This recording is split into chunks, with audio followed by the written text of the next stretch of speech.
এক রেসিপিতে দুইটি আমসত্ত্ব, আর এগুলো হচ্ছে কাঁচা আম দিয়ে তৈরি করা। একটা হচ্ছে টক মিষ্টি আর একটা হচ্ছে টক জাল মিষ্টি। এই আমসত্ত্বগুলো একবার রোদে শুকিয়ে নিলে সারা বছর আর রোদ দেওয়ার কোনো রকম ঝামেলা নেই। চাইলে ঝটপট আপনিও এই আমসত্ত্বগুলো বাসায় বানাতে পারেন। খুব সহজ রেসিপিতে শেয়ার করেছি, আশা করছি ভালো লাগবে। আজকে আমসত্ত্ব বানানোর জন্য 1 কেজি আম আমি একটু পলে নিয়েছি, আর এটা কিন্তু কুচি করার পরে 1 কেজি হয়েছে। তারপর একটা পাত্রে নিয়ে নিচ্ছি, 1 কাপ দিয়ে দিচ্ছি এখানে পানি। এই আমটাকে সিদ্ধ করতে 1 কাপ পানি এখানে অবশ্যই দিতে হবে। পানিটা দেওয়ার পর একটু নেড়ে চেড়ে দিচ্ছি, আর এখন ঢাকনা দিয়ে ঢেকে দিতে হবে, আর চুলার আঁচটাকে মাঝারি রাখতে হবে। মাঝারি আঁচে আমটা সিদ্ধ করলে খুব ভালোভাবে সিদ্ধ হবে। যখন ফুটতে শুরু করবে ওই পর্যায়ে হচ্ছে ঢাকনাটাকে খুলে একটু নেড়ে দিতে হবে। আমি মাঝে মাঝে এভাবে করে নেড়ে দিচ্ছি, আর আমটাকে ভালো করে সিদ্ধ করে নিচ্ছি। কিছুক্ষণ সিদ্ধ করার পর আমটা পুরোপুরি গলে যাবে। ঠিক এই পর্যায়ে হচ্ছে চুলাটাকে বন্ধ করে দিতে হবে আর নেড়ে চেড়ে নিতে হবে। এখন একটা হ্যান্ড উইক্স দিয়ে খুব ভালো করে মিশিয়ে নিতে হবে, যাতে আমরা খুব স্মুথ একটা আমের মিশ্রণ পেয়ে যাই। যখন মেশানো হয়ে যাবে তারপর হচ্ছে এটা একটু ছেঁকে নিতে হবে, তাহলে আমরা ঘন একটা পিউরি পেয়ে যাব, একদম ফ্রেশ। তো আমরা ফ্রেশ একটা পিউরি পেয়ে গেছি। এখন হচ্ছে আমাদের আমসত্ত্ব তৈরি করার পালা। চুলায় প্যান বসিয়ে দিচ্ছি আর এই আমের পিউরিটা নিয়ে নিচ্ছি।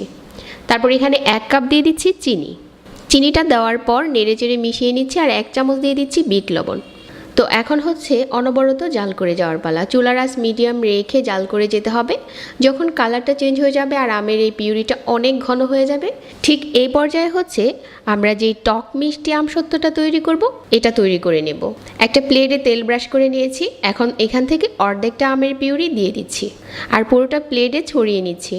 এটা হবে আমাদের টক মিষ্টি আমসত্ত্ব, যার কারণে এটাতে অন্য কোনো মশলা আমি অ্যাড করিনি।